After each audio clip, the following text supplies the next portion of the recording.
Dakwah Islam terkenal di negara-negara maju, misalnya di Inggris Raya, atau bahkan Jerman, dimanapun di Amerika, negara maju Asia Timur, atau negara mayoritas Muslim yang sudah mapan di Timur Tengah. Kenapa pendakwah terkenal di sana hampir tidak ada yang memiliki garis keturunan Habib? Mereka terkenal karena ilmunya, tanpa embel-embel gelar nasab Habib. Kenapa justru di negara satu ini, sadar atau tidak, sebanyak 1 juta jiwa, terdapat kelompok orang, sering mengaku cucu kesayangan Rasul. Tapi, kenapa video mereka sangat fenomenal berserakan di media sosial? Dari langit turunin hujan susu. Saya bisa memadamkan neraka jahanam. Kenikmatanku yang paling lezat adalah ketika aku sholat. Sampai dikatakan Habib Ahmad bin Umar al-Hinduan, takut dari nikmatnya sholat, takut ketika sholat itu keluar mati. Lihat bagaimana mereka mencaci maki. Kalau lo kan muka lokal. Lihat bagaimana mereka mendoktrin kultus. Ada yang menghasut dan adu domba. Cari dalil, saudara. Lihat aja. Jangan diundang, jangan dikasih mimbar, jangan dikasih panggung, jangan dikasih kesempatan dia bicara, sudah. Bahkan fantasi mereka ada di tepi jurang batas nalar. Al-Hamid ngeluarin rantai emas dari langit. Mereka seringkali memberikan doktrin kepada para pengikutnya. Doktrinnya nggak main-main. Bahkan sampai tahap mengkafirkan orang. Orang yang sudah tidak percaya sama habaib, itu kafir hukumnya. Mulai mengkoreksi ulama-ulama dari anak cucu Nabi Muhammad SAW. Orang yang seperti itu mirip dengan iblis. Mantap. Semua dikafirkan. Semua diibliskan. Jika memang mereka yang mengaku Habib adalah cucu kesayangan Rasul, harusnya mereka diakui secara global. Faktanya, bahkan di antara pendakwah internasional, kita malah sulit menemukan yang bergelar Habib. Gak ada yang berdakwah sambil gendong-gendong nama kakek buyutnya bin Fulan, bin Fulan, bin Fulan. Bandingkan di banyak negara maju, jelas ekosistemnya berbeda. Masyarakat lebih terbiasa memuji sebuah klaim. Orang terbiasa hidup dengan pola pikir kritis. Orang menilai agama bukan dari siapa kakeknya, tapi dari pengetahuan yang benar-benar dia bawa. Yang dilihat itu ilmunya. Apa yang diajarkan dan dalilnya apa? Akhlaknya, cara bicaranya, kejujurannya, tanggung jawabnya, lalu metodenya. Hadis dicek, cerita diuji, klaim tidak langsung dipercaya. Coba kalau kita ke negara-negara maju tersebut dan teriak, kami cucu kesayangan Rasulullah, kami lebih utama dicintai. Nggak mungkin orang di sana bakal manggut-manggut percaya gitu aja. Yang ada malah dikatain orang gila. Yang ada malah dilaporin dan ditangkap polisi. Mereka tentu akan menanyakan, kamu belajar di mana? Atau lebih kritis lagi, metodologi apa yang kamu gunakan untuk memperdalam agama?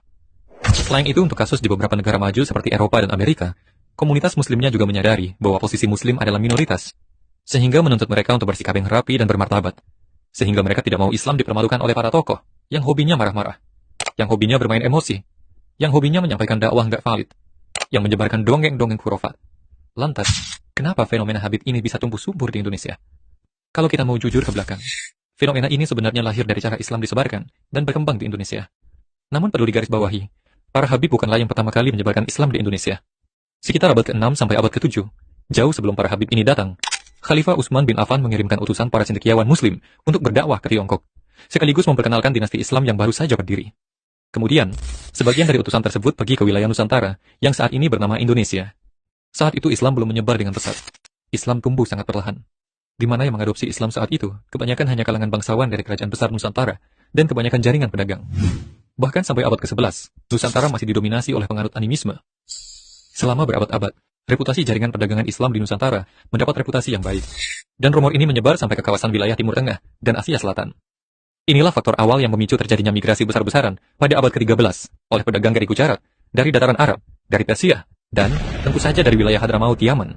Wilayah di mana orang-orang yang mengaku memiliki gelar Habib ini berasal. Apalagi saat itu kondisi ekonomi di Hadramaut sedang sulit, dan membuat para Habib ini harus mencari peluang baru. Faktanya saat itu, tidak semua Habib adalah dari kalangan cendekiawan atau ilmuwan agama. Bahkan ada ulama yang menyimpulkan mereka dari kalangan Syiah karena ajaran mereka yang bercampur aduk. Dan para sejarawan mengklaim mereka sangat kental di balut sufisme, di mana praktik tambahan-tambahan ibadahnya tidak ditemukan di aliran Sunni. Selain itu, mereka juga menyebarkan Islam hanya dengan simbol karisma melalui pernikahan dari tokoh-tokoh yang disegani. Sehingga bisa dikatakan, walaupun saat itu Islam berkembang, namun penyebarannya kurang melalui jalur akademis yang ketat. Di beberapa daerah, Indonesia juga mewarisi budaya feodalisme, di mana darah bangsawan sejak dulu dihormati. Lalu ketika agama masuk, penghormatan itu bergeser dari darah raja ke darah religius. Sehingga gelar nasab Habib pelan-pelan berubah jadi semacam mata uang sosial yang nilainya tinggi. Karena itu masyarakat Indonesia terbiasa menghormati simbol, bukan memuji isi. Siapa tokohnya? Siapa keluarganya? Siapa leluhurnya? Itu sering lebih dulu dipercaya daripada apa yang dia ucapkan. Kalau pengikut tokoh banyak, maka sering dianggap selalu benar. Dalam sosiologi agama, ini disebut charismatic authority. Ketika pola ini masuk ke ranah agama, maka otomatis jadi tokoh disakralkan. Kritik dianggap kurang adab. Penyimpangan dimaafkan, hanya karena sebuah status. Saya cucunya Muhammad, kamu wajib cinta sama aku. Ada Habib Mabuk, tidak dibenci, wajib dibeloi.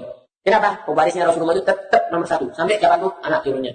Sebagian masyarakat yang masih mudah dikunci dengan hal-hal tersebut, secara tidak langsung menyusun sebuah kombinasi, yang menjadi faktor, figur yang seharusnya diuji justru malah jadi kebal koreksi. Inilah yang menyebabkan fenomena Habib bisa tumbuh subur di Indonesia. Bukan karena Islam mengajarkannya, tapi karena ekosistem sosial di Indonesia yang masih membiarkan hal ini terjadi.